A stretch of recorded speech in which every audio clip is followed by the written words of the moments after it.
What's up, everybody? It's Morgan Crosbie. I've got another awesome episode for you. I'm here at Powerhouse Brewery, and as you can see, it's very, very windy. So we're going to be shooting inside today.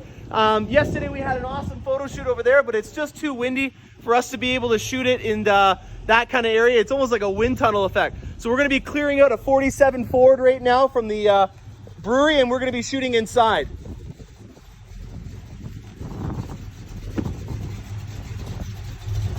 Wow.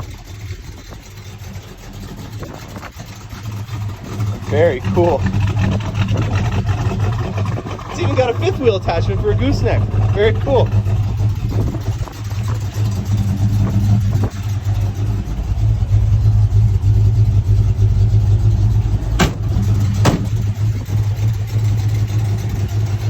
I want to talk about the dual clutch transmission and my observations on how this dual clutch transmission has been since I've just reached the break-in stage right now. So I've just reached the 800 kilometer mark.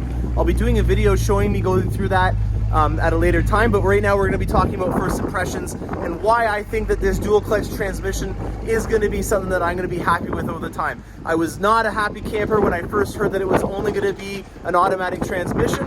So with this one now being a dual clutch, I have a lot of things that I want to get off my chest about how I feel about this now.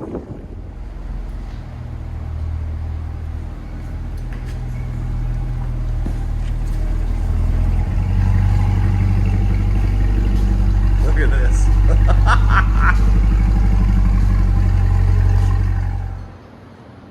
All right, everybody, it's Morgan Crosbie. I'm back with you now. If you haven't done it already, make sure you hit the subscribe button and the bell notification to hear about awesome adventures that I have on the way. Here's another good one for you. I am inside Powerhouse Brewery right now in London, Ontario, and we're going to be shooting inside of the brewery just because they've shut down right now, and so we thought with all the wind that's going on outside right now, it'd be better to be in sheltered, and if you're gonna shoot somewhere cool, why not be inside of a brewery? So we're right now right outside where we had the photo shoot yesterday. If you'll check my Instagram page, you'll see some awesome photos that we took.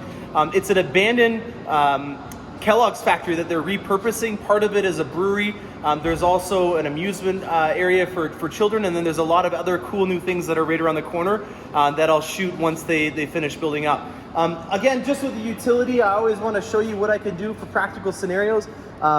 I've got some things loaded into the trunk, one of them being a what we call a torpedo keg in Canada.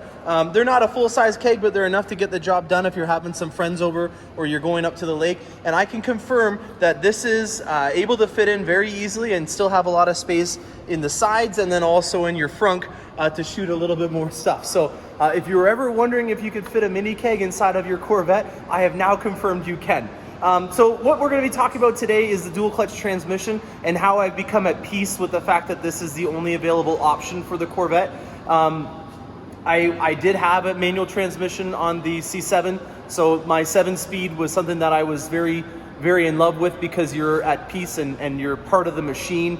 So for a purist driving enthusiast, I don't need to go into too much detail of why a manual transmission is an amazing thing. You know, it's not about the performance, because we already knew that the 0 to 60s are better on an automatic over a manual, but from an enthusiast perspective and just the overall experience, you get a little bit of a factor that you just can't get in an automatic until I started driving this Corvette, and I'm going to show you that when we go back out on the road. We're going to talk about first, though, the mechanics behind why we did this, and then also from a business perspective. So General Motors is making a bespoke high-performance vehicle, and they're also redesigning where the powertrain goes.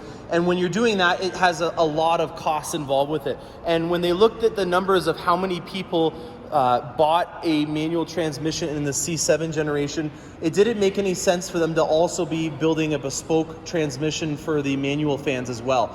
So just from a cost perspective, there wasn't any feasibility in being able to have a second transmission because there's a lot of things that we're going to get into mechanically that limited it, but also just from the cost perspective of only having a small client base doing it. Just to give you guys an idea of what I mean by that, in total sales of all vehicles in America, only 1.5% were manuals. And that is a small figure, but to just put it into perspective, 1.6% of all vehicles in America that are sold are electric vehicles. So the manual market is even slightly smaller than the electric vehicle market in all of America. From a Corvette's perspective, on the C7 generation, just using 2019 as an example, there was 7,800 manual transmissions sold, and there was 27,000 automatic transmissions sold. So that's 28% only for the manual transmission. So you can get an idea of how small of a market share there was. And then over the entire generation, it was actually only 23% that were manual. So just from the numbers, it didn't make sense for them to have to build a bespoke transmission that only 25% or less were building into. But also getting into the mechanics, when you look at how this Corvette was designed, they used the center of the vehicle to reinforce it, and this is what we call the backbone or the tunnel of the Corvette, and that's where a lot of the structural rigidity comes from. And if you look at it, there's not a lot of real estate for you to be able to put a manual transmission in there, and that's because we've gone with such a driver-centric focused experience.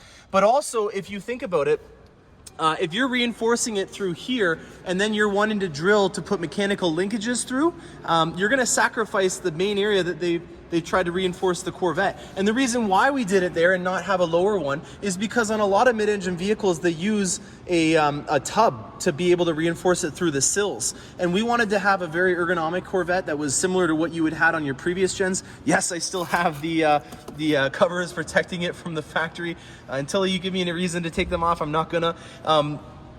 So we use the sills here not as a major place to reinforce it. We use the center tunnel, and so for us to drill in mechanical linkages, that would sacrifice a lot of that torsional rigidity that we want to have to keep this a very nice stiff ride when it needs to be, and just also for performance.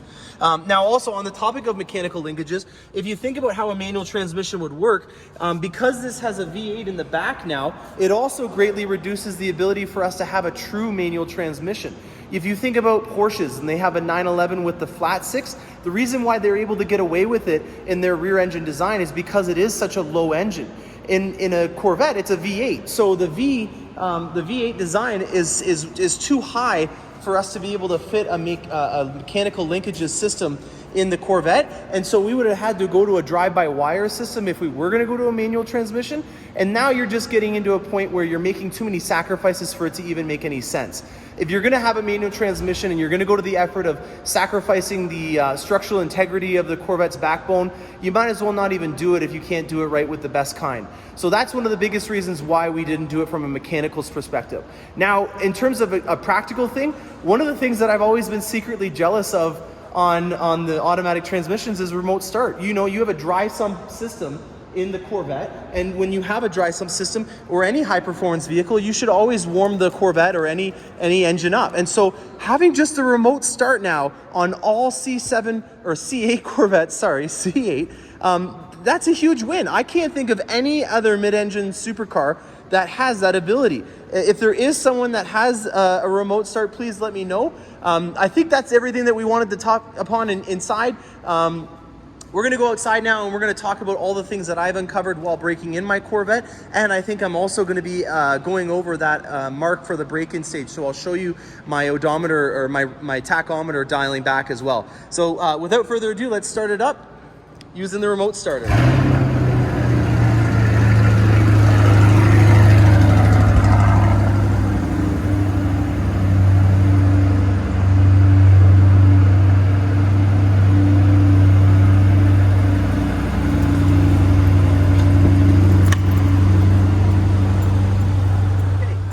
I found an abandoned mall. I don't know what's my thing with going to a lot of abandoned places, but I guess it's the easiest place to make sure that you're being safe and not having any obstructions. A couple of things that I want to simulate. Let's go through what are the differences between an automatic and a manual. The biggest one is that you have the ability to dump the clutch and be in a neutral position where the powertrain is not being strained, it's not connected to the wheels. And there's a lot of advantages when you have a manual transmission and why you would want to have that. And a lot of them have to do with just overall usability, but fuel economy and also just when you're in the city, being able to take your foot off and just be able to coast and not have to worry about having your foot on the brake when you're at the stoplight. Those are some cool little things that I liked about having a manual transmission. So what we're going to do is we're going to pretend that there's a stoplight up ahead. And in a normal transmission, you would have had to take your foot off the gas, put it into neutral, and coast to it. With this one, you can just pull the levers on both sides, and I've gone into neutral this way as well. So I still have the ability to be able to put it into neutral. If you're looking at revving and showing off the engine to somebody, you can still do it, which is a nice feature to have. I've already noticed that, you know, my habits of driving a Corvette and having my leg up because of a manual transmission haven't gone away, but I've also noticed that I haven't been putting my hand over here as much as I thought I would be doing, you know, thinking that you're going to be reaching to put the car into the next gear or to put it into neutral. Haven't really done that at all. It's been nice to be able to constantly always have my hands on the steering wheel, and that is always a good thing to have. There's no excuse that you know, having two hands on the wheel is going to be better for drivability reasons. And in a manual transmission, there's a lot of the times where I would be sitting like this and one hand would be always on the shifter even though I had already shifted the gears.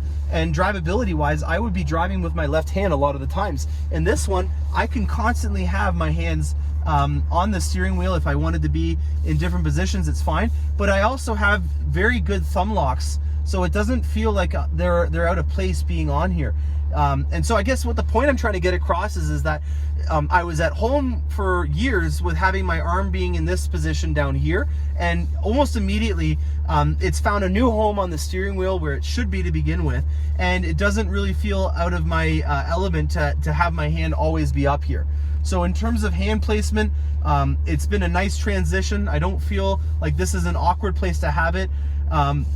And if you are wanting to put your vehicle into neutral, you still have that ability to do it. It's very easy. You just push both paddles and then you're in neutral. So let's go through some performance things. When you're accelerating with this Corvette, having the ability to have all the power down and shift the gears is just a no-brainer, and why that would be good. If you remember one of my previous videos, in a dual clutch transmission, there's two clutches that are beside each other, and what's happening is it's transitioning from one clutch to another, and when that happens, the shift is so immediate that you don't really even notice it, and you can also have all that power being applied still at the same time. Whereas in a manual transmission, I had to push the clutch in, disengage the powertrain from the wheels, put the vehicle into transmission into another gear, and then re-engage the entire powertrain. So there's a lot more actions that are involved, and the time frame that takes is way longer than what it can with this.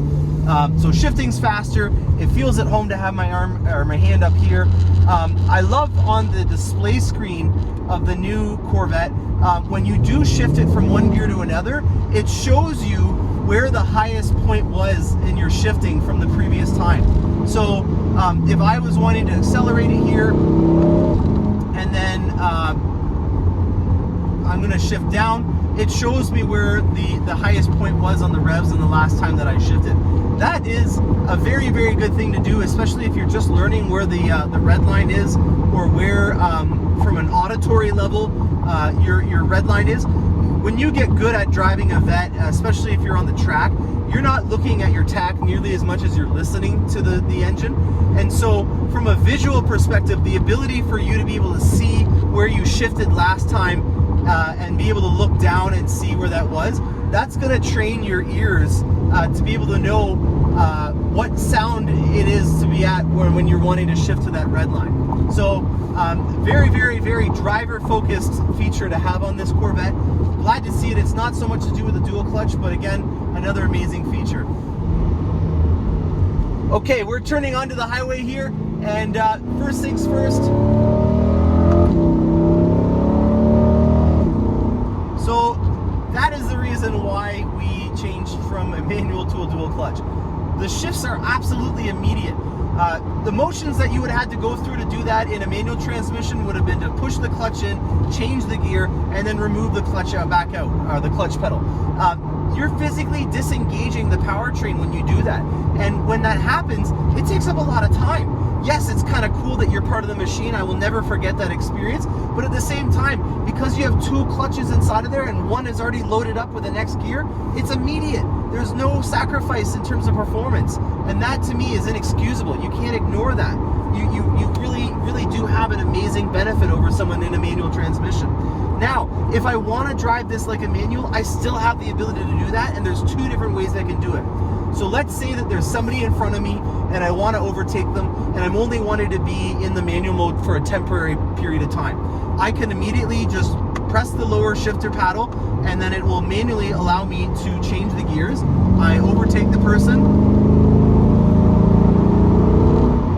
and then I go back over, and I can either wait 6 seconds or I can hold the upshift button and it will bring me back into the automatic mode. So that is your temporary override by either holding the shifting down pedal or the up pedal, doing what you need to do, and then either holding this up paddle up or waiting 6 seconds, and then it will revert back to being automatic. Or I can press the manual mode, and that will be like a true manual transmission, where if you wanted to go up to a certain amount of revs, even if it's redlining it, it'll keep hitting up on the tack redlining, and it will not go down. If you are going down in the shifts though, at a certain point, just like if you were in a manual transmission, you would stall the engine out and you'd also tax the engine, and in no situation do you ever want to tax the engine. So putting it into a very high gear and getting into a situation where you're going a low speed, in any transmission or in any scenario, that's a bad thing. And so it's not fair to say that just because this automatic transmission will change you, you'd be ruining your transmission if you had a manual, you had it in 7th gear, and you came to a stop at a stoplight. It would be very detrimental to the powertrain. So in this kind of situation though, on the upside, it'll let you redline as long as you want. It won't shift there. Okay, let's talk about the gears on the Corvette. We have 8 different gears, and they all do different purposes. That's an obvious thing. The first gear is an extremely short gear. You can upshift at 9 miles an hour in the first gear. They've made this very short so that the 0 to 60 time is going to be a lot better, and you know, there's a lot of reasons why we'd want a good fast 0 to 60 time. And in a lot of manual transmissions, it's a downside to have a short first gear because of how much time it takes to shift the transmission. When you have a dual clutch and you have that immediate shifting, you can now have a very short first gear because you can get a nice quick jump off the line, not have the lag from the shift going into second, and be ahead of that manual transmission. So first gear is very short. Then you have 2, 3, 4, 5, and 6, which are your performance gears. So those are your gears that you're going to be using while you're on the track, and you're going to be wanting to keep those gears for also high speed. 6th gear is actually the gear that you're going to be using for top speed. On a non-Z51 model, it's 194 miles an hour, and on a Z51, because there's 400 pounds of downforce, it's 184. 7th and 8th gear are your overdrive gears, and they're meant for fuel economy. Right now, I'm at highway speeds in 8th gear, and I'm doing 1400 RPMs. Just an amazing thing, and it also has cylinder deactivation, and that is the final reason that I'm going to be talking about why the dual clutch transmission in this Corvette is the best. It is because it improves the ride quality. Yes, the reason why is because when this is in cylinder deactivation, the clutch actually slightly slips constantly while you're in it. I think it's about 25 RPM that it's slipping at. And the reason why it's doing that is it's there to try to reduce the amount of vibrations in the powertrain. If you've driven in the previous gen, when you had the vehicle in the cylinder deactivation, it vibrated quite a bit, and there was a slight drone constantly going through the entire cabin. In this, you can't even tell when it's in cylinder deactivation mode, and a lot of that has to do with the clutch in the transmission. Never would have thought that would have been a drivability improvement, but yes, on the new Corvette, the dual clutch transmission also improves the ride. So we've gone through quite a bit today. I hope you guys enjoyed this. I know that there's a lot of things already on the internet about why the dual clutch transmission happened and why people are upset about it, but I hope you can understand now after I'm driving it. We're actually just about to hit the part where my tachometer is going to go over. So in the closing little segment, I'm just going to be shooting a video of that going over. I'm going to say goodbye to you guys all now. I hope you guys subscribe to my channel, and I hope you guys like what I'm doing, because there's plenty more coming. Happy motoring to everyone.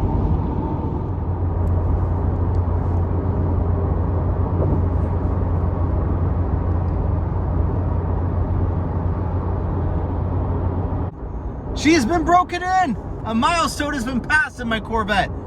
Woo-hoo-hoo-hoo! There we go. She's been broken in.